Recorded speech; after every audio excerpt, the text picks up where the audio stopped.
Good evening. It's Tuesday, February 4th, 2025 at 6:30 p.m. This is the City of Franklin Common Council. Madam Clerk, would you please take the roll? Mayor Nelson? Here. Alderman Pecorelli? Here. Alderwoman Eichmann? Here. Alderman Hassan? Here. Alderwoman Day? Here. Alderman Barber? Here. Alderman Craig? Here. Excellent. Please rise for the Pledge of Allegiance. I pledge allegiance to the flag of the United States of America and to the republic for which it stands, one nation, under God, indivisible, with liberty and justice for all.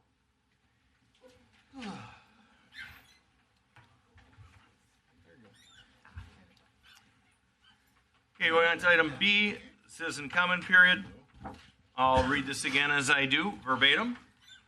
City of Franklin meeting rules of decorum for attendees and participants. For those attending City of Franklin meetings, number 1, respectful and orderly conduct is expected at all times.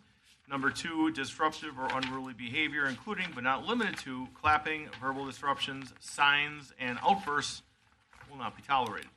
For those wishing to speak during City of Franklin meetings, approach the microphone when the chair opens the floor for citizen comments. State your name and address for the record. Address your comments to the Common Council Board, Commission, Committee only. Limit your comments to 3 minutes or less. No endorsements or electioneering are allowed. Speakers shall refrain from presenting unduly repetitious, offensive, threatening, slanderous, defamatory, or obscene remarks. Persons wishing to speak as a spokesperson on behalf of a neighborhood, subdivision, homeowners, condominium, or business association or similar group with common interest shall demonstrate their qualifications to do so according to City of Franklin Resolution number 2007-6227 before speaking on that body's behalf. Number 8, questions may be answered immediately by the chair or referred to city staff for a future reply in a timely manner. Those not adhering to these rules of decorum for attendees and participants will be asked to leave or be removed from the meeting if necessary. With that being said, citizen comment period is now open. If anybody wishing to speak, please approach the podium. State your name and address for the record, and it is open right now. Ms. Giddens, you may want to check to see if it's working. Is it working? That's good. Okay. I'll be the timekeeper. Thank you. Dana Giddens, 9011 West Hawthorne Lane. I am the representative of the Hawthorne neighborhood. I'm here to speak on the present status of the RFP for a sound monitoring committee or a sound monitoring consultant for the Rock Sports Complex. It's been brought up numerous times. Actually, in the Milwaukee County Sound Study, it says, and this is page 77, speaker systems should be assessed for their ability to provide coverage of the patron area while minimizing spillover into the surrounding communities. It is recommended that an evaluation be conducted of the staging, engineering, and all sound systems currently in place, and that evaluation should be conducted by a qualified acoustic consultant company who is granted full access to the facility, because you all know that they didn't allow them on the property for the whole 6-month study, and include a review of the location, orientation, type, and broadcast standards of the existing sound system with respect to the sound thresholds, monitoring devices, engineering design. So obviously there's a disconnect with what's going on. The monitors, actually, the police chief did a presentation in December and said there's no exceedances or there's no evidence of exceedances. I looked at what they were looking at, and literally, so this is what citizens are looking at, because this is what we weren't informed of anything different. So everything in the red is over 60 decibels. Everything in the red is over 60 decibels. Okay, can you see that on TV? So the threshold is 65. So this actually goes up to 90. Most of this is in the 90s up here. But this is not what the police look at. This is what the police looks at. These are the actual recordings, and they start at, this page starts at 76 decibels. All of them, all the audio recordings, start at 74 decibels. So how can the police be relying on something that doesn't even start recording at the correct decibel level? The Summer Concert Series is set at 55 decibels. So where's the information from 55 decibels to 74 decibels? It's nowhere. So for the police to say there's no evidence of a violation, that's being incredibly disingenuous, because he should have said their monitors are not recording the information or the monitors are off. For Phase Fest, the West monitor, which is closest to Phase Fest, was off. It was turned off at 5:30 a.m. in the morning and turned back on the next morning. So you can't tell me that that's not intentional. So this is just one example. Here's another example. Here's one page of the complaints. I have 1,300 complaints. Here's one page. So for the police to say there's 116 complaints and then they didn't even go out in person. Taco and Face Fest, they were on site. 2 police officers were on site all day with profanity being for both days and the sound being extraordinary. Neither one of them made a report. The municipal code is enforced by the police department. 183 and 178, there's nuisances and profanity. They should have at least made an acknowledgement that there's profanity being presented that carries for miles and that the noise was extraordinary. They didn't even make a measurement. They were there for 8 hours. They did not make one measurement. It's extraordinary. You guys made this resolution, and it was very clear to me that the alderpersons all said multiple times that the police understand they're going to go out in person and make measurements. You all agreed. It was a unanimous vote. It was said numerous times. Alderwoman Day said, I just want to confirm that everyone understands the police are going out to make measurements. And the mayor and the city director said, yes, that's correct. And that is not what happened. So where is this disconnect? It's just totally unacceptable. The noise monitoring consultant needs to be an expert in C decibel readings and maintenance and mitigation, because that is the problem. The Milwaukee County Sound Study literally says that low frequency noise carries for miles, and that's the problem. It's the low frequency, so the consultant needs to be an expert in outdoor live music. It is a very specialized thing, and that's what needs to be done. I appreciate your help. Ms. Gain, can I ask you one quick question? Yes. You said decibel what? C decibels is what measures low frequency noise is only measured by C weighted decibels. Are you saying like C as in Charles, D as in David, or C as in cough? C as in Charles, yes. And A weighted is, all the monitors right now are set to A weighted decibels, which is for normal high frequency or mid-range noise, like the fan running right now is how you measure normal mechanical noise is A-weighted decibels. Believe me, I've done too much research on this. But C-weighted decibels, it is literally in the County Sound Study and on the Acoustic Society of America. They all say low-frequency noise, entertainment, live music has to be measured by C decibels. Thank you. Okay, great. Thank you very much for your time. Anyone else wishing to speak? Going once? Twice? Who just said 3 times, lady? Close at 6:38 p.m. We have item C as in Charles, approve the minutes. Regular Common Council meeting minutes of January 21st, 2025. Is there a motion? Move to approve. Second. First and a second. All those in favor? Aye. Any opposed? Ayes have it. Motion carries. We have no hearings under D as in David, organizational, mayor, commissioner appointments. So before I go into this, there's one of the things that when people ask me, they'll be like, hey, I'm looking at this board or commission, but I really don't know a lot about it. And I always tell people, well, don't let that stop you. If you are a reasonable thinking person that wishes to ask questions to staff that are involved in a board or commission, ask and talk to other board or commission members that are on that board, we encourage you to do that as well. But to continue to move forward and try to be part of something good for our city. So there's 2 items here. I would like to take them individually, 1, then 2, with a roll call vote. E is in Edward, number 1. Automatic appointment, Alderwoman Michelle Eichmann to the Plan Commission with a 1-year unexpired term expiring April 14th of 2025. Is there a motion? So moved. Second. We have a first and a second. Roll call, please. Alderman Pegarelli. Aye. Alderwoman Eichmann. Abstain. Alderman Hassan. Aye. Alderwoman Day. Aye. Alderman Barber. Aye. Alderman Craig. Aye. 5 ayes, no noes, 1 abstention. Motion carries. Congratulations and welcome. It's going to get crazy. Number 2, boards and commission appointments. Kathleen Richard. We'll do all 3 of these together unless somebody says they need to be individual actions, which I don't think they do. Kathleen Richard, 10252 West Deerwood Lane, Alderman D6, Economic Development Commission, 1-year unexpired term expiring June 30th of 2025. Number 2, Melissa Ferguson, 7612 South 70th Street, Alderman D5, Economic Development Commission, 1-year unexpired term expiring June 30th, 2025. C, Melissa Ferguson, 7612 South 70th Street, Alderman D5, Community Development Authority, 4-year unexpiring term expiring August 30th of 2027. Motion to approve. Okay, so now we have a conundrum.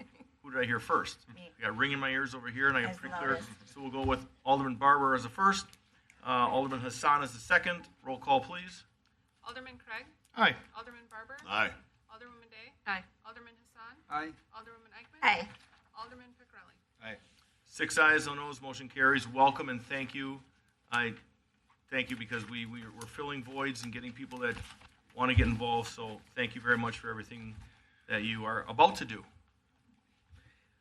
Going into G1.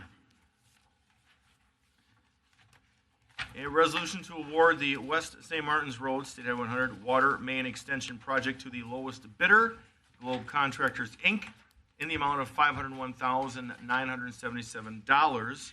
If we could open this up for discussion with Mr. Michael Polos. See if that works first.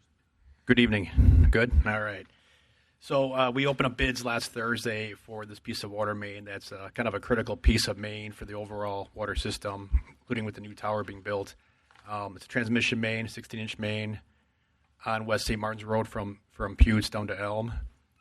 Again, a critical piece of infrastructure that needed to be done ahead of the upcoming DOT road improvements on St. Martin's Road. So it's best to get it now. It'll never get cheaper than today's dollars before we get ahead of the construction and before the path is built on the east side. So we put it out to bid. We received 7 bids. It came in well under the engineer's estimate. It's a very competitive market right now for utility work. We saw that in our bids. And the low bid was, again, Globe Contractors for $417,977 for the base bid. There was an alternate bid, number 2, for another $84,000, which includes the lateral work. 13 laterals will be put in as part of the project, which is what I'm recommending at this time, for a total of $501,000 and change. So that's kind of the background. I'm happy to answer any questions. I'll go last. Alderman Picarelli and Alderman Eichmann. All right, so thanks for being here and talk through this. So I think one of the first questions I have is there's 2 different options on here. There's a third option that's noted. It was an alternate bid, number 1, that included an 8-inch main, but it was for assessment only. Would you explain that a little bit? So the city's assessment policy is to assess the water main based on an 8-inch diameter, which is a typical water main size for residential properties. So we put in a 16-inch water main, which is considered a transmission main, but we assess it based, again, on an 8-inch main. So in order to come up with the assessment cost, we had to get an actual 8-inch bid to do that deduct, if you will. Okay. So all the costs from what's been sent to homeowners is based on the 8-inch, not Correct. So 16 that's actually going in. That includes the water main, the bends, the fittings, the hydrants, everything's kind of decreased for the 8-inch equivalent. Okay. And the second question that I have is, you got option 1, which is just put the main in that we need, like you said, critical. And then there's the second option, which is adding in the laterals. Would you explain the difference in if you put a lateral in now when you're doing the construction versus putting in a lateral later from not only what has to be done and everything, but also would you explain the risk to the main?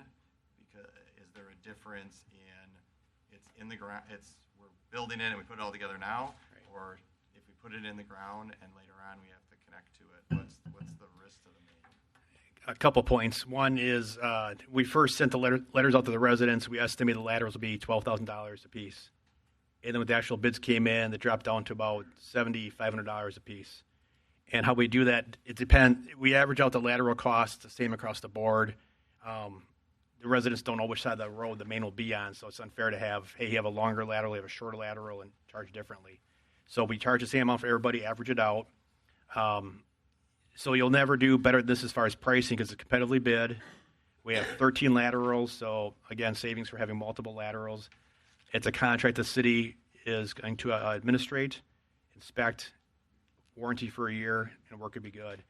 Also doing it now ahead of the St. Martin's Road improvements. If you wait till after the improvements are done, you're talking about a brand new roadway with maybe a 5-year moratorium to actually cross the road. Then you're dealing with a new pathway on the east side that will be disturbed. So it won't never get cheaper than this cost today for the homeowners for this lateral cost.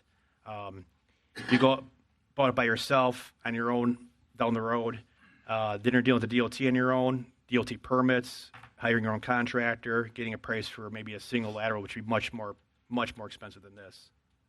So it's definitely advantageous to do it now. And from the main standpoint, if someone's putting a lateral in on the main that's existing, so I'm assuming there's water flowing through it during that period of time. Right. What's the risk on that main? What I mean, where I'm going with this is, if someone puts a lateral in later, and then because it's been, let's say, disturbed, we have something happen with that part of the main. What's the process that we go through for that? Who's on the hook for that? I mean, it's better to do it now as far as you have full-time construction inspection, as the laterals are actually installed, under one contractor, versus do it later, one at a time, where homeowner hires maybe a plumber is trying to be a utility contractor, which is not the same thing. There's always that risk of that plumber contractor not quite knowing what they're doing and maybe damaging the actual main as they tap into it, especially this being a transmission main. And what would, if let's say in the future, if we just did the main, we didn't do the laterals, and at some point something happened and we had to go in there and fix it, what's roughly the cost? So like to normally go in and fix a main of this size? You talking about like an actual water main break in the water main itself? Yeah, like let's say we had a lateral put in later, something happens from it down the road, and what's typically the cost? Yeah, it's hard to say, but if you have an emergency fix in a main of that size, again, you're talking about a 16-inch main that has a lot of capacity. Mm-hmm. If that breaks near the tower, it could lose a lot of water in a heartbeat. So it's also the loss of water cost, and then the repair itself and the restoration. So it could easily be $20,000 to $30,000 for a main repair in that size. So then, in your opinion, is adding the laterals, is that a large risk reduction versus not adding the laterals? Yeah, recommendation is to add the laterals now. The laterals were $84,000 for all 13 total, which I think is a very good price. And I guess it's best for the city, I feel, to do it now under full-time inspection, under our control with a contractor, make sure it's done properly. I got a couple others, but I'll let others. Sure, we can circle back. Alderwoman Eichman and Alderwoman Day. Thank you, Mayor. So while I respect that this is a good opportunity for the city, it's infrastructure for the city, economic growth for the city. However, to start off with, I sat in a meeting yesterday in regards to this with these 16 properties, where a fair amount of the property owners were there. A few that weren't able to attend, I talked to via phone. Only one, possibly two of the property owners out of this 16 are looking to hook up to city water. So while it's great for the city, for the infrastructure that the city needs, our job as alders is to look out for the residents and constituents that don't want this, that would then be forced to pay $7,500 for something that they don't want. Now, I respect that it would be on a 10-year deferment. They would have 12 years to pay. It is a good cost to the resident. I respect that, and that the city and our engineer is looking out for the resident. They're never going to get it at this price. Again, $7,500 to hook up to city water. So someday they sell the house, somebody passes on, lots of different circumstances can happen. However, the consent of these residents in that area is they don't want to pay the $7,500. They don't want to hook up to city water. They're happy with their wells. So while I respect and understand this is a great value now to do this, it's not what the residents want.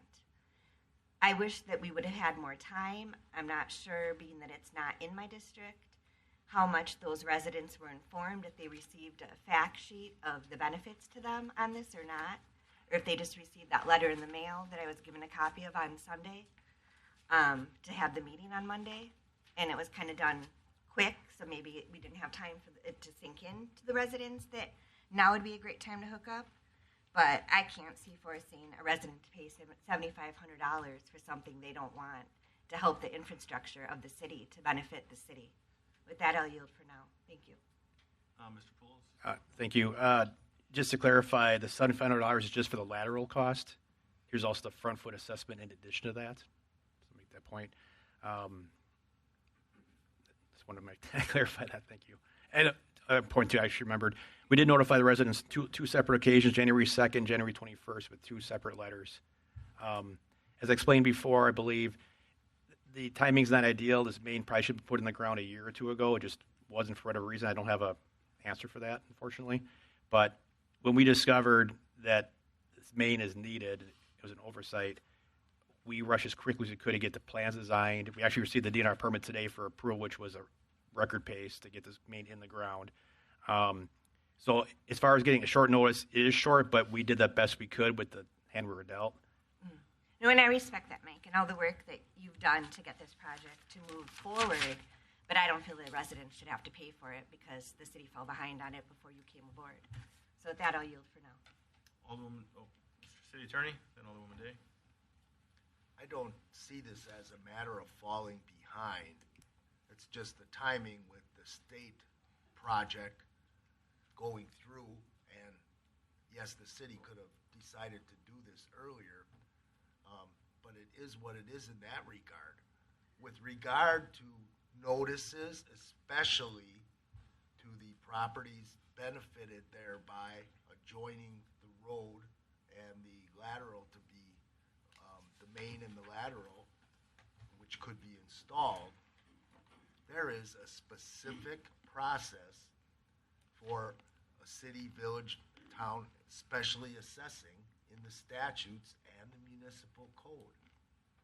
And it starts, the short version, it starts with the council saying, okay, let's move forward with this to review it, not to make a permanent final decision, because it's a process. And then staff, city engineer get to work on it. They bring a preliminary resolution, to the Common Council, saying the city wants to review this and move forward, directing the city engineer to prepare an engineer's report with all the why this is being done, what benefits are involved, what the cost thereof might be, etc. And then that all comes back to the Common Council, and the property owners are all noticed pursuant to the statute of a public hearing which will be held by the Common Council, and all the materials, including the engineer's report, will be made available to them. So it hasn't even started that process yet. These notices that went out, I would guess, were courtesy notices versus something required under the law. So this whole process would first be starting now if there's moving forward on it. Yesterday, it was mentioned in the meeting that Alderwoman Eichman. Thank you. It was mentioned that we're a year behind on the project. Am I wrong on that? I mean, I heard that mentioned. Poulos? And again, that's not your fault, Mike. You Yeah, on board that. no, We are a year behind on the project. No worries. I mean, what's pushing it is the fact that we have this deadline of the DOT is about to begin their work soon. So we have to get this in the ground now at the cheapest cost now. You still have the floor. I'll yield for now. Mr. City Attorney, still have the floor? No, that was my point, that it's not Okay. the scheduling of this. No, it's well stated. Alderwoman Day? Okay. Well, I think that takes care of some of my questions because they are not necessarily appropriate for this particular meeting because all of this will be coming back around. So I'm just going to then I'll save those for when that does come back around. But I want to loop back here to the bids that we received for my questions on those. So I see in here that you correctly stated that the all of the bids that came in were substantially under what our estimates were for the project, and because of a competitive market, and we've talked about that for other projects. In here, you state that pre-qualification reviews confirm that Globe is capable of meeting the project requirements. who did those pre-qualification reviews? And the only reason I bring that up is because of the small snafu we had with one of the other projects where we kind of missed a few things and then ended up having to come back and need more money for the project. So I just want to make sure that all the specs and all of the things that they submitted are legit and they can do the project and it's up to what our standards are. Or have we not gotten that far down the road yet? No, I would not make the recommendation if I did not feel comfortable that Globe Contractors, who's done plenty of work in the city over the last few decades, can handle this project. Okay. And did do their pre-qualifications. Okay. Actually, everybody in this list is pre-qualified, and they're all really good contractors. Okay. And then my next question is, as the city attorney was talking about this being, a process and a public hearing, and there's specific timeframes for all of that, so we're dragging the process out here a little bit. How long are these bids good for? Is there a duration, 30 days, 60 days? What are we looking at? Because, how much wiggle room do we have? We don't. Okay. Typically, I think, if I remember correctly, 60 days is what Franklin uses, either 60 or 90. Don't quote me on that. Regardless of that, we need approval tonight to meet the deadline of the DOT work beginning in April. Okay. We cannot afford delay. So in theory, these prices, it'll be close. If we get moving right now, it shouldn't dramatically jump hundreds of thousands of dollars unless there's some unforeseen. No, this is the price. Okay. The unit bid contract, so it's based on what they actually perform, what they actually do. Okay. So if they do less water main, it's less cost. Okay. So we're confident the units that we have in there are correct. Absolutely. Okay. And then my last question just is again about the contracted rate that came in on the bids. Is there any contingency built into it from their side? I know that we might have a little bit of wiggle room from what we estimated, but did they build in a contingency at all on their I side? can't answer how they prepare their bids. Okay. And then that's all I have on the contract, so I'll yield. Alderman Craig, Mr. Barber, did you have something? Okay, Alderman Craig. So you've talked about how this is, very time sensitive, and there's a lot of moving parts as far as this goes with with the road reconstruction and needing to put this in for critical infrastructure. What's on the other end of this? Where is this something where these residents are on kind of a dead end and there's nothing beyond this, or is this to connect to other parcels and properties further in another direction? Is this something that could be stopped at the property lines, or is it something that there's others down the road that need this based on what our UDOs and There is water main currently south of Elm. So if I don't have the system map with me, but this is actually a missing piece, missing link, if you will, that's needed. If you actually saw the map, it become pretty apparent. So there's main heading south where we're connecting. So we're connecting two dead-end mains, complete the loop, and there's also main from that point heading south currently. But this is the piece we need to get in ahead of the West Martin road construction. The rest of it's outside of that.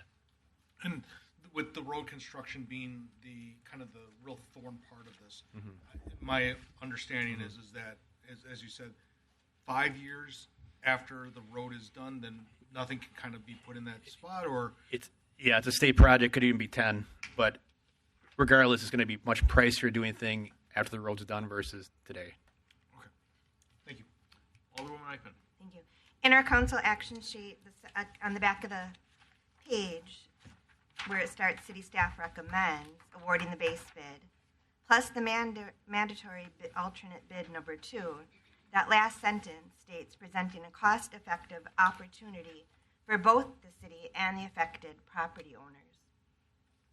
I was also informed last night that if we go with bid number 2, that includes the laterals. So that can include the laterals, but that does not force the property owners to have to pay that $7,500. I mean, there's two separate topics here. One's the actual approving of the water main contract to get it built in the ground, and a separate topic's the assessments. Well, because why does it stay then a cost-effective opportunity for the city and the affected property owners if it doesn't affect the property owners and it's only infrastructure for the city? I guess that's where some clarification. Yeah, it goes back into being 13 laterals competitively bid. You're never going to see numbers like this again. Right. But if we approve bid number 2, that does not automatically put these homeowners on the hook. Correct. I mean, you could have. saying council say it's not assessed us at all, then it has no effect on them. And this has nothing to do with how it's going to be paid for by possibly paid for by the residents. So just to get a bill. what council needs to understand, if we approve bid number 2, these properties will be assessed for that. Not necessarily. Separate topic. Okay, that'll yield for now. John, you have something, Mr. Piccarelli? Yeah. So, and I think there was a lot of confusion because I think I put myself in a homeowner shoes, right? They're going to look at it as what's going to affect me, and then today we're going to approve this work, but we're essentially stating, well, it may or may not. We haven't figured that part out yet, right? And so it is, there's some, I'll say, from their standpoint, risk and concern of what's going to come of this, right? And I think that's where the discussion on, and why I was asking questions related to like the main and adding the laterals is there's a piece of this that we're doing because of city infrastructure. It's a critical piece. We're running on a really tight time frame. When did we know from the DOT that they were kind of moving this up? I mean, we just found out. We kind of early just found out that that this piece was missing. When did we find out when they were going to be starting? As far as I know, the schedule hasn't changed for construction. I think we were initially notified in 2021 or 2022. Yeah, we actually had a meeting today with the DOT. Their first public information meeting with the residents was in June of 22 at the library. And so the part that is more recent is we were expecting. We found out we had to do this piece. That's the part we're talking about that we had to accelerate right now, and that was more recently found. Really recently found, correct? I just want to clarify when we talk about what was recent, it's the part that we found that we had this piece that needed to be done. And we knew about the DOT project, but we had this deadline, we just found it in a very short window. Yes. Okay, I just wanted to clarify that part. I was in the same meeting. It's very clear that the residents are more than concerned about the cost implications of this, and don't have any interest at this point. And I would also say it's a very short time frame, right? From the time they got letters and trying to figure this all out, we're up here trying to get what exactly we're approving right now, right? And so it's, I think it's just there's just needs to be a lot of clarity on where we're at, and that it is. I think it's helpful that we get what the process actually is and what we're actually having to approve right now, and that there's still a lot. From my understanding, this is still a lot to go on. If there is cost, that's at some point going to go to those 13 or whatever property owners. Is that correct? I think there's 16 or 17. So tonight we're just looking for approval to award the contract to Globe to meet the DOT deadline. As Jesse alluded to, we're going to have numerous meetings in the future to talk about the assessment policy, whatever we decide, council decides, but that's yet to come. And just roughly how long is that? Are we expecting that process to go, just so we can get an idea for homeowners? I mean, typically it could be a month and a half, 2 month long process. Okay. Yield for the moment. So, Mr. City Attorney, Alderwoman Day, back to Alderwoman Eichmann. Just in terms of basics, you have this contract here, but there's funding involved, $501,000. And if it proceeds to special assessment, a relatively substantial amount of that would be specially assessed, correct? Somewhere in the neighborhood of maybe 250, Yeah. 300,000. I apologize, I don't have the total in front of me, what that would be. And if the council decides not to assess, then the basic facts of this, city pays for it. And that's the way it goes. And also out there, and I've heard a number of times, whenever you say, and not just on this subject, well, that's the way it's always been done. I'm not saying that is the only thing you can do, and there in the real world also, factually on this one. Take a survey of all the public water mains and laterals put in the city of Franklin, and which were just put in at the cost of the city, as opposed to also including a special assessment against the abutting owners being specially benefited by the ability to connect to public water. I dare say it's extremely thin. I have no recollection of some water main of a size able for private property services that was not specially assessed. For whatever that's worth, council makes decisions. It's a policy decision. Correct. Alderwoman Day, Alderman Eichman, then me. Thank you. So again, going back to the contract piece of that, because that is essentially what we're working on tonight. If we were to award the base bid plus the mandatory bid number 2 for the $501,000, you said that it's a unit price bid. So we do this, we're locking in this work, this price, but when we come back, let's say we decide as a council, you know what, well, the lateral piece, if the residents want to hook up, they can and they pay for it. If they don't want to hook up, we're not going to make them. That's fine, right? I mean, that's a decision we make at that point, but I think it's prudent to lock in the work and the contract and have that option available to us, knowing there are further discussions down the road.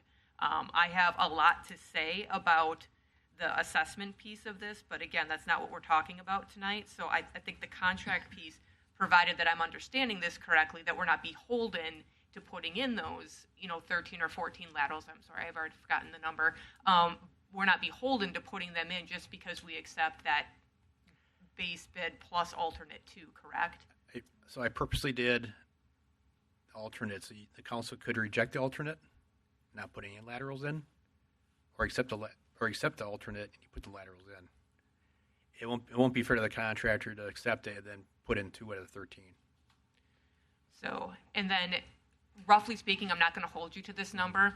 The alderwoman stated that there were a couple of individuals at the meeting last night that indicated they might be willing to hook up. What ballpark, if they were going to do it on their own, let's say, and not get this, how much more would that cost them? Probably more than double. I would say perhaps even tripled. Okay, so it's substantial. There is one gentleman I spoke with last night that has a vacant lot, and he's looking to build a home. If the water main goes in, he wants to build a house, he'll be forced to hook up to the water later because water is available. If the laterals don't go in now, he's got to put the lateral in at his own cost at a much, much higher price tag. Okay. So he's got a big vested interest.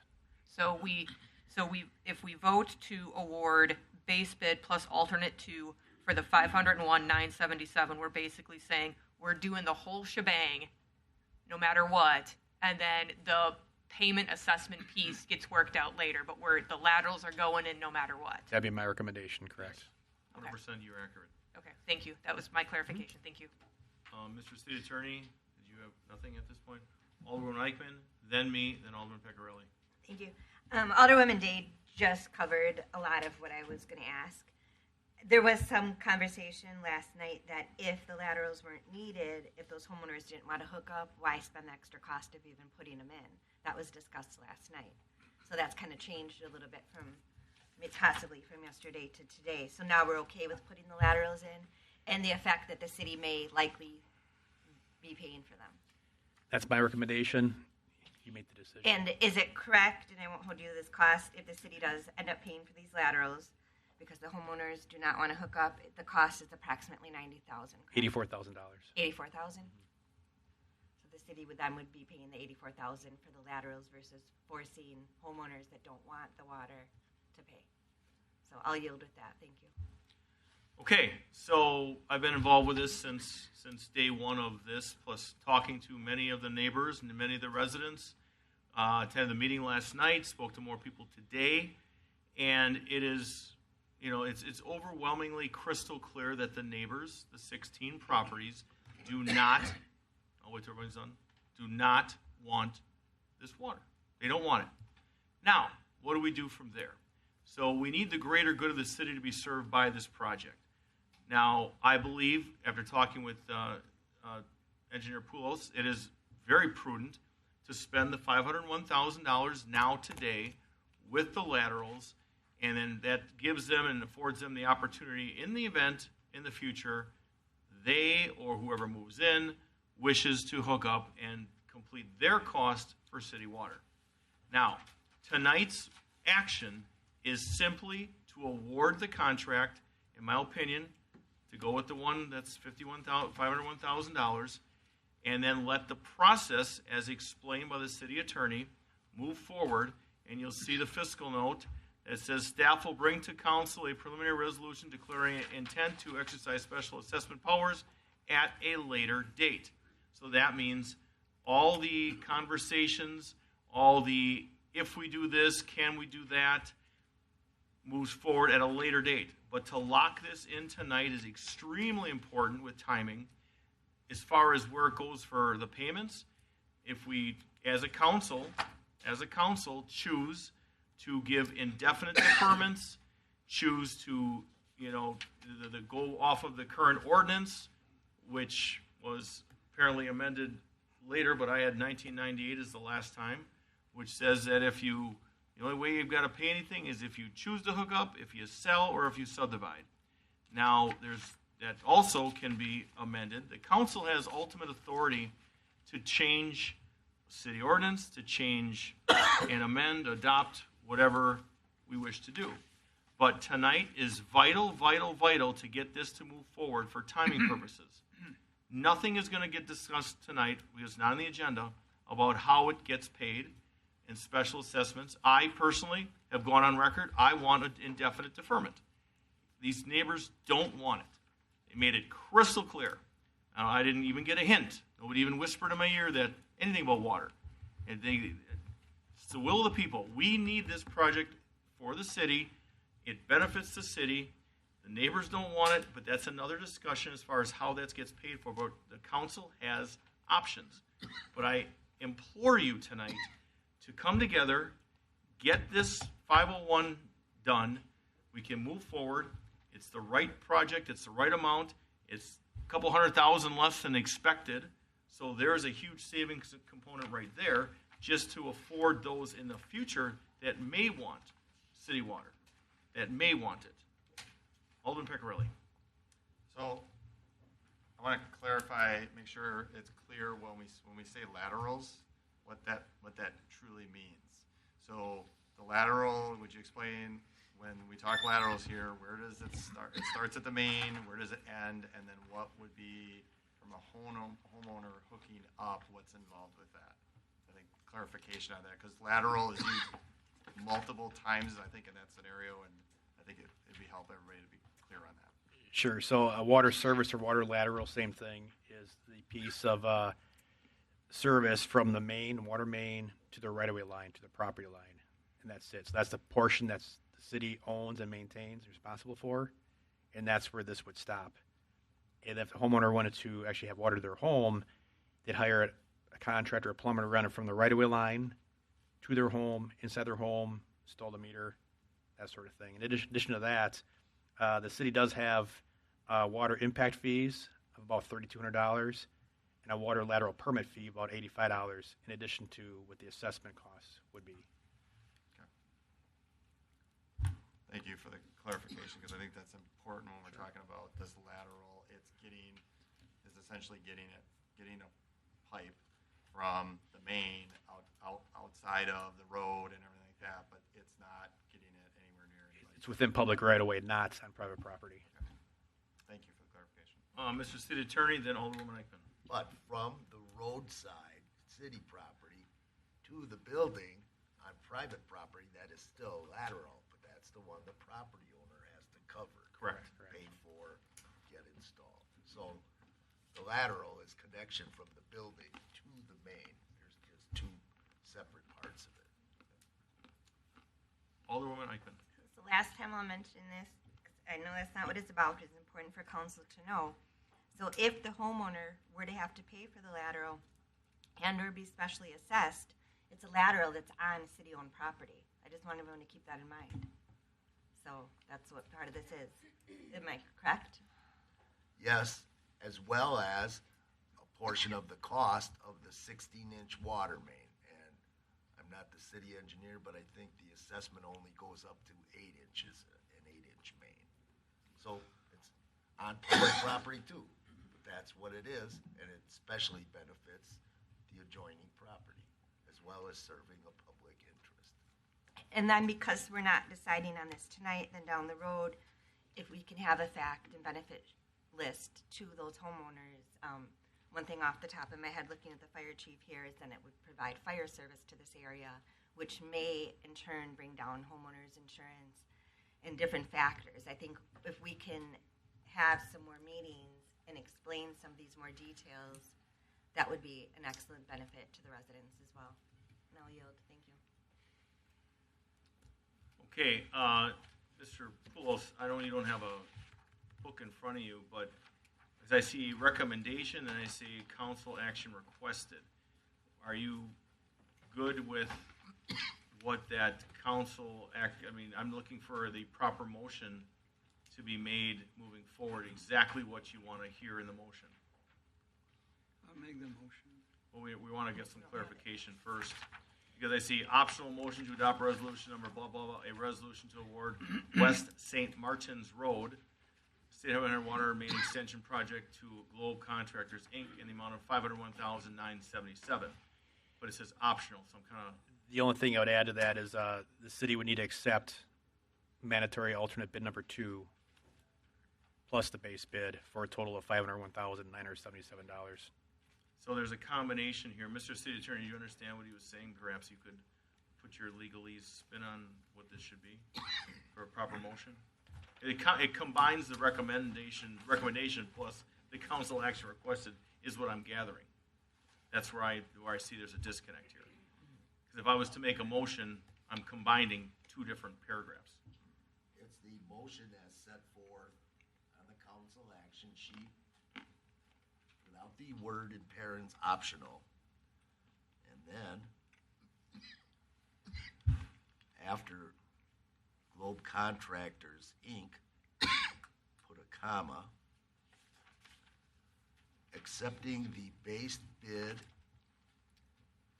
and mandatory alternate bid number 2, comma, in the amount of $501,977, and recognizing that staff and the city engineer will be proceeding for further future review by the Common Council of the special assessment process.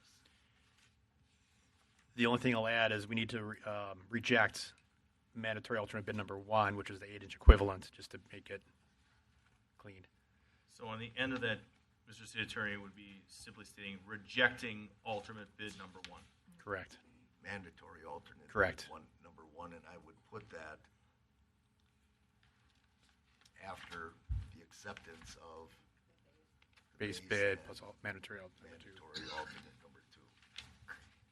Does the deputy city clerk have that all written down? Can you repeat that? You should share some cough drops with Alderman Barber. Do you want some? He's got like 35 in his left pocket. Right pocket. I don't check the right. So before we go to Alderwoman Eichman, hold on a minute, please. Let's see if we can get this motion proper, and then we'll go back into more thorough questioning.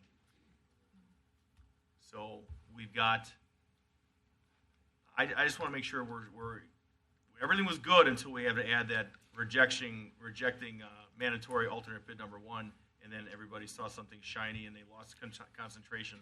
So again, so it's council action as stated, right? Council action as stated, accepting alternate bid number 2 in the amount of $501,977 and rejecting mandatory alternate bid number 1. Just need to add the base bid is accepted. Well, we're accepting. It's in the motion. I know, I'm stating the motion as presented, and I was just adding that, I'm trying to make it flow, where Yeah. you're accepting the first part of this motion, rejecting mandatory alternate bid number 1, and then, and, well, feel free to speak up a little bit, because we got to move this thing. The motion would be how it is written, add in there that you would reject mandatory alternate bid number 1, you accept mandatory alternate bid number 2, or alternative bid number 2, and proceed forward with the special assessment process. Recognize that staff and consultants are proceeding to bring that back. There you go. Okay, so before we go, I know, Alderwoman, I know, but not right now. Please, Deputy Madam Clerk, do you have that clear, what that motion would be? Yeah. Okay, good. Alderwoman Eichmann? Thank you. That part in there that says the special assessments, that's making it sound as if we are going forward with the special assessment part to the homeowner. Process. That process. To the homeowner, anyone's listening, they're not going to understand that. And I don't like that part in there. Can that be reworded? I said process. I didn't say shall be subject to special assessment.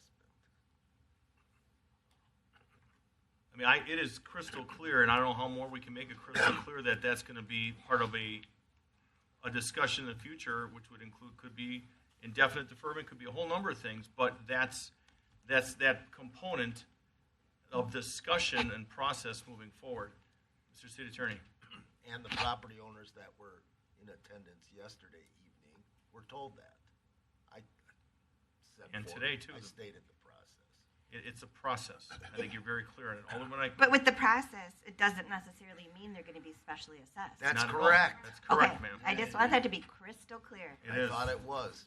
No, it wasn't for me. Thank you for the clarification. But now it is. Okay, so we've got a clear motion. Mr. Hassan, is that your motion? Yes, sir. I'll second it. We have a second by Alderwoman Day. Roll call, please. Alderman Pecorelli. Aye. Alderwoman Eichmann. Aye. Alderman Hassan. Aye. Alderwoman Day. Aye. Alderman Barber. Aye. Alderman Craig. 6 ayes, no noes. Motion carries. Thank you. I'm sure you got your notes on that one. 1 hour. A little shy of that.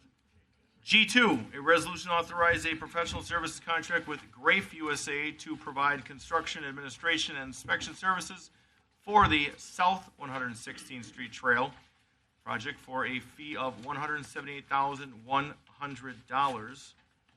Start off the conversation, Mr. Paulos, on this. Anything?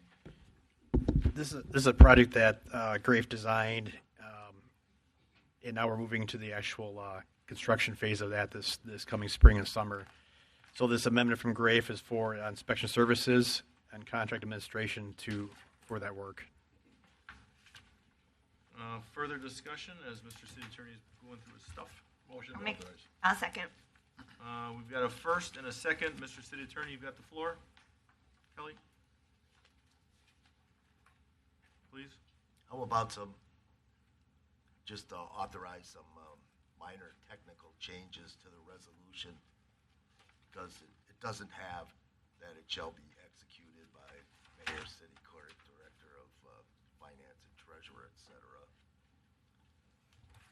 And then there were some very minor technical corrections for the contract. So how about the subject to changes by Director of Finance and Treasurer, Director of Administration, and the City Attorney. Motion as amended. Second is amended. All those in favor? Aye. Any opposed? Abstain. Oh, let's go with the roll call, please. Didn't see that one. Alderman Craig. Aye. Alderman Barber. Aye. Alderwoman Day. Aye. Alderman Hassan. Aye. Alderwoman Eichmann. Aye. Alderman Pecorelli. Abstain. 5 ayes, no noes, 1 abstention. Motion carries. G3, very excited about this. A resolution confirming the appointment of Michael N. Holos as city engineer.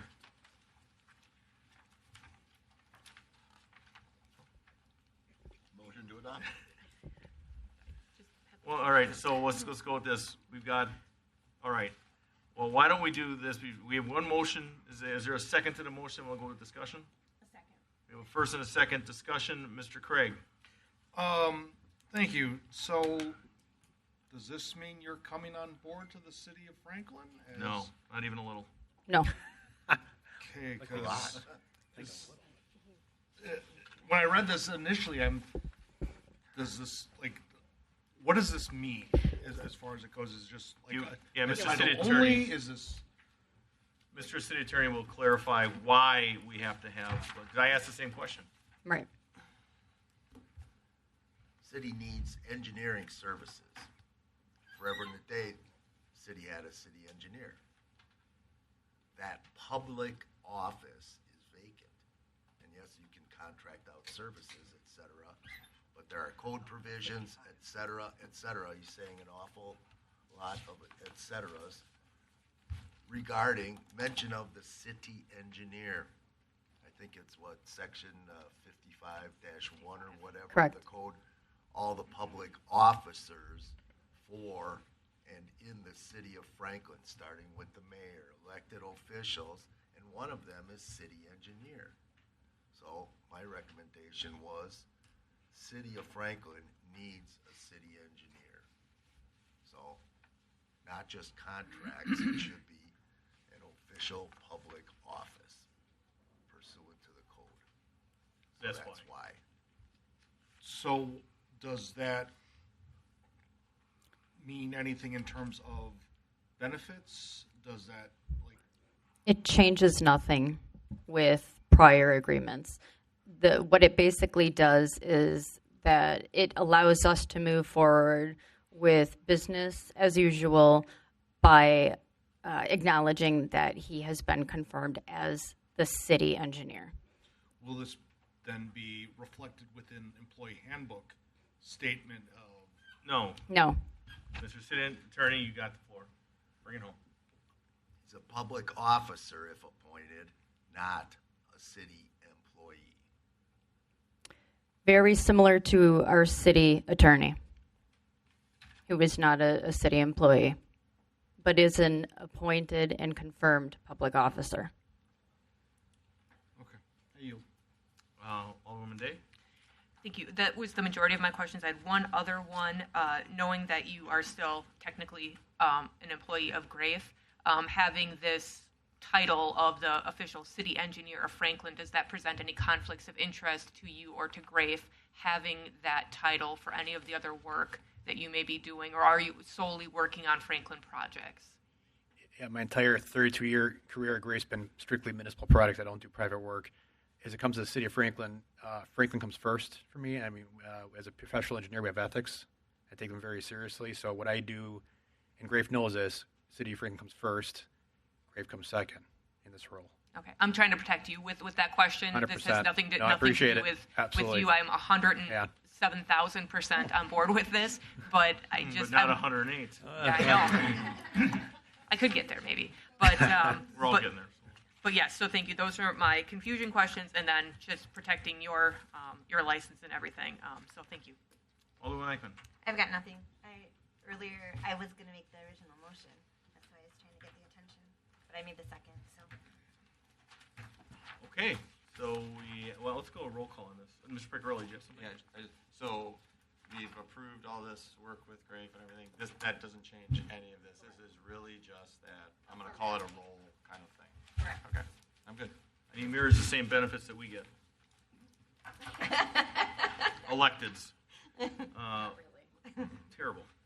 Anyway, none. Benefits of the city attorney, which is whatever the contract is. Roll call, please. Alderman Piccarelli? Aye. Alderwoman Eichman? Aye. Alderman Hassan? Aye. Alderwoman Day? Aye. Alderman Barber? Aye. Alderman Craig? All right. 6 ayes, no noes, motion carries. Excellent. Thank you, sir. Thank you.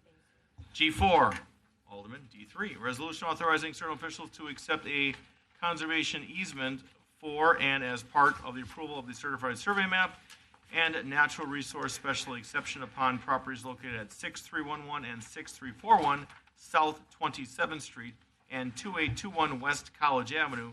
College Avenue Associates applicant. Welcome, Mr. Fuchs. Good evening. You got the floor. So this is really a follow-up to the council's approval of a certified survey map and natural resource special exception for properties at the southeast corner of College Avenue and 27th Street. Those approvals required a conservation easement to protect certain natural resources on site. So the applicant has followed through, provided this document. It protects those resources consistent with those approvals. They followed the city's template. There are two technical corrections. Just the clerk's name needs to be updated in one of the sections, and then no mortgage holder page inserted. So staff will make those changes. We recommend approval. Motion to approve. Second. I thought it was District 3. I was going to do it. I was looking at you. It's Show on the counted. road. So we've got a first and a second. All those in favor? Aye. Any opposed? Ayes have it. Motion carries. G5. In ordinance to, well done, Mr. Brooks. In ordinance to amend the Unified Development Ordinance text at Table 15-3.0603, Standard Industrial Classification Title 7389, Business Services Not Elsewhere Classified, to allow such use as a permitted use in the B as in boy -3 Community Business District, Prime Pack LLC applicant. Mr. Martinez, Planning Manager, good evening and welcome. Good evening. Thank you. The applicant is requesting this amendment to the UDO to change this use from prohibited to permitted in the B3 district to allow for a packing, supplies, sales, and shipping services, kind of similar to a UPS or FedEx store. This type of use category, it's allowed in other commercial districts, but it's not allowed in these B3 districts. And staff doesn't see any reason for this use to be prohibited in the district, but allowed in other commercial districts. The report includes a list of all the uses that falls into this category, just to mention a few, like packaging and labeling, map drafting, telemarketing, notaries public, and auction services. Staff is recommending approval, and the Plan Commission also recommending approval. Thank you for those last two bits. Further discussion? Is there a motion? Motion. Second. Mr. You got that? Okay. Mr. Craig and Mr. Hassan. All those in favor? Aye. Any I got opposed? one question. Uh-oh. Clarification. Okay, hold on a second before we go to discussion. So the first was Mr. Barber. Second was Mr. Hassan. Further discussion, Mr. Pecorelli. Thank you. So just to clarify, I think in here it stated that, and just to go into that more, is that in this case, it's selling that type of packaging to the public as opposed to being in, packaging for industrial purposes. Correct? Is that the intent? Yeah, no, it's not like a warehouse. It's similar. I mentioned like a UPS store, like more like retail shipping. Yeah. Okay. And I just wanted to clarify that. So thank you. We have a first and a second. All those in favor? Aye. Any opposed? Ayes have a motion carries. G6. In ordinance to amend Planned Development District number 18 as it pertains to the approval of minor site plan amendments by Department of City Development staff. Thank you. Martinez, you taking this? Yes, thank you. This is an amendment proposed by staff. The intent is to streamline the review permitting process in the Franklin Business Park. Currently, any addition or any structure in the business park will require that application goes to the CDA for review and approval. We are proposing is to create a category that is the minor site plan amendment that could be approved by staff. And to be considered a minor amendment is changes that are 5% or less in the structure floor area, or there's no increase to the off-street parking lot. We have examples in the past that, for example, like a door for trucking loading, that requires CDA approval, and that's a process like take 30 to 60 days just for kind of a door or other improvement or even a fence. So with this, it will kind of allow staff to make these approvals of minor site plan amendments and to provide the specific measurable standards that I mentioned. And it's helping streamline and move things forward. Right. Staff recommends approval, as well as the CDA and the Plan Commission also recommended approval. So 3 entities right there. All I right. Make the motion to approve. First and second. Any further discussion? Seeing none, all those in favor? Aye. Any opposed? Ayes have it, motion carries. G7, D4. A resolution conditionally approving a land combination for text key numbers 89999900069, 89999900023, and 89999900024, 9600 South 58th Street, A and adjacent lots. Crohn's Inc., applicant and owner. Are you taking this, Mr. Martinez? As Mary Yes, is not here? thank you. This is an application by Crohn's to combine 3 lots into one. All the lots are zoned N1. That is a requirement that all lots to be zoned the same. And the staff review for compliance with use, lot size, and setbacks, and it's the requesting compliance. There are some existing setbacks that are not in compliance but are not created by this land combination. So staff recommends approval, and the Plan Commission also recommended approval. Staff and plan recommended approval. Is there a motion? Second. It'll be first and seconded by Alderwoman Eichmann. All those in favor? Aye. Any opposed? Ayes have it. Motion carries. G8. A resolution to approve a 3-year agreement with Southeast Wisconsin chapter of Pheasants Forever for conducting prescribed fire to maintain Pleasant View Park Prairie. Who is taking this one? Mr. City Attorney, what have you got on this? All right. Good evening, gentlemen. Welcome. I know our superintendent is excited to talk on this. Who's in? Go ahead. This is Tom, the city arborist. Tom Ria. Good evening, sir. Welcome, our city arborist. Hi. So Pleasant View Park is in the northeast corner of Franklin. It's about 100 acres of grasslands that MMSD had given the city back in the early 2000s through Greenstein's program. We went for a walk with them this past fall and realized that there's actually quite a few prairie remnants, plants that are beneficial to having a prescribed fire done. Currently, the city has been mowing that area once every fall for the past few years. It's not quite the best practice as far as maintenance goes. It still leaves a lot of woody buckthorn to resprout every year, basically, so the fire would suppress that invasive plants. So Pheasants Forever has a burn crew. They do numerous burns throughout the state. They've done some for other organizations inside Franklin here as well. So they're a good company that does very good work as far as prescribed fire. Good. Further discussion on this? Alderwoman Eichmann.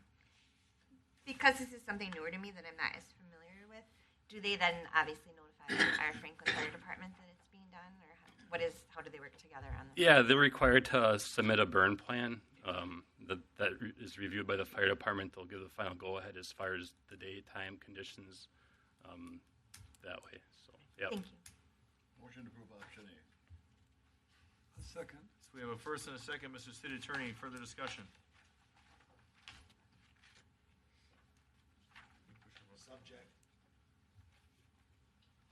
Subject to changes accepted by the city forester and the city attorney.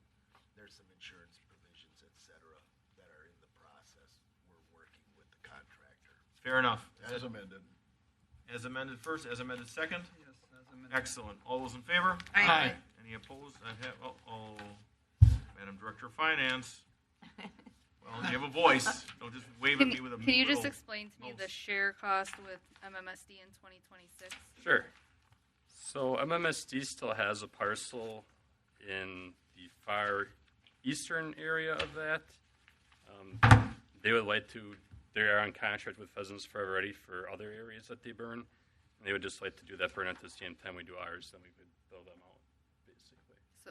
So we're going to pay for it. The city's going to bill MMSD for their portion. Yes, that'd be the easiest. And it's only a one-time thing for them? They don't want to do it any of the other years, or? It's not their parcels. It's a Oh, okay. rotation. Got it. yeah, Okay. so- Perfect. Thank you. Anything else? We got a first and a second. All those in favor? Aye. Any opposed? Ayes have it. Motion carries. Thank you. Thank you. G9, a resolution to approve addendum number 1 in the amount of $2,500 to $3,000 to Foth Infrastructure and Environment LLC. Madam Director of Administration, are you taking this?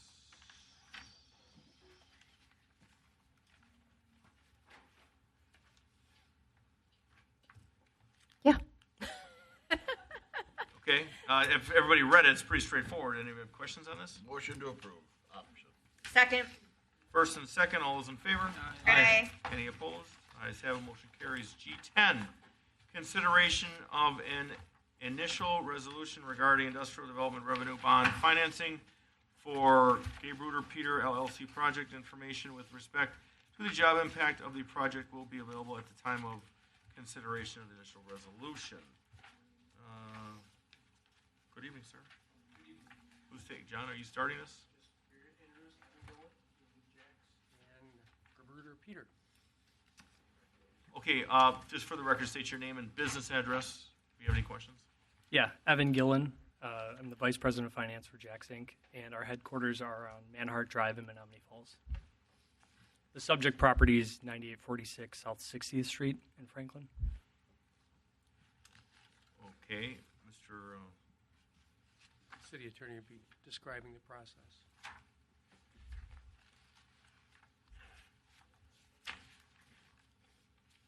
Definitely not touching your button. There you go. I just mentioned the short, simple version before the meeting started to the Economic Development Director. And bottom line, this is a state-created process for years and years where it promotes development and improvement within municipalities statewide. And the process it provides for is that a local government can solicit bids from bond companies to provide money to the city, and that is done per contract. And then those funds received would be given to the contractor who's constructing the improvement and or development, and it is without tax. It's tax-free, and that's the benefit to the contractor, making it a preferred method of funding for a project. And contract between the city and bonding company. City is in no way responsible, no matter what happens here. Contract between city and developer.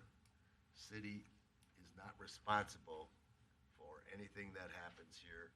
You are responsible contractor to the bonding company. So there's no risk on the city's end, and that's the short summary. Did I get that right, Mr. Economic Development Director? Correct. Some benefit of the process is it's a lower financing rate Right. for the company that's doing the project. Motion to approve. I'll second. First and second, all those in favor? Aye. Oh, hold on. Further discussion, Alderwoman Day. Thank you. Just so I can wrap my brain around this fully. So what is being asked of us tonight is to basically approve this company. Is it Gerbruder or Jax? Who are we? Gebruder Peter is the purchasing company, Okay. and then Jax is the operating lessee. Okay, so what's before us is your company, who you represent, is asking the city to partake in the IRB with you.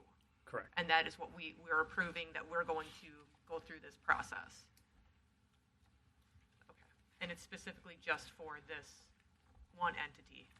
Okay, Correct. thank you. Why don't we do roll call on this? Hold on. Madam Finance Director, anything on this? Okay. Roll call, please, on this. Alderman Craig. Aye. Alderman Barber. Aye. Alderwoman Day. Aye. Alderman Hassan. Aye. Alderwoman Eichman. Aye. Alderman Pecorelli. 6 ayes on those, motion carries. Thank you. G11, agreement for professional services to provide assessment services between the City of Franklin and Accurate Appraisal LLC. The Common Council entered a closed session pursuant to Wisconsin State Statutes 1985, sub 1, sub E, for competitive and bargaining reasons to deliberate and consider terms relating to the agreement of professional services to provide assessment services between the City of Franklin and Accurate Appraisal LLC entered into on February 7th, 2022, and the performance thereof, and the investing of public funds and governmental actions in relation thereto, and pursuant to Wisconsin State Statute 1985, sub 1, sub G, to confer legal counsel for the Common Council who is rendering advice concerning strategy to be adopted by the body with respect to litigation in which it is likely to become involved, and to re-enter open session at the same time place thereafter to act such matters discussed therein as it deems appropriate. Motion to go into closed. Second. We have a first and a second. A roll call, please. Alderman Pecorelli. Aye. Alderwoman Eichman. Aye. Alderman Hassan. Aye. Alderwoman Day. No. Alderman Barber. No. Alderman Craig. Aye. 4 ayes, 2 noes. Motion carries. We are slowly creeping into closed. Order. It's 8:08 p.m. We are back in open session. City of Franklin Common Council. Is there a motion to proceed as discussed in closed session? I'll make the motion. Second. We have a first and a second. All those in favor? Aye. Any opposed? Ayes have it. Motion carries. G12, a motion to enter into closed session pursuant to Wisconsin State Statute 1985, sub 1, sub E, for market competition and bargaining reasons, to deliberate and consider terms relating to the potential authorization for the use of the CDA property outlet pond at 5400 West Ashland Way. Tax key number 899-0032000 by Crohn's Inc. and the governmental actions in relation thereto and the effects such use, and to enter open session at the same place thereafter to act on such matters discussed therein as deems appropriate. Motion to go into closed. Second. We have a first and a second. Roll call, please, on this. Alderman Craig. Aye. Alderman Barber. Aye. Alderwoman Day. Aye. Alderman Hassan. Aye. Alderwoman Eichman. Aye. Alderman Pecorelli. Aye. 6 ayes, no noes. Motion carries. We're slowly going into closed session.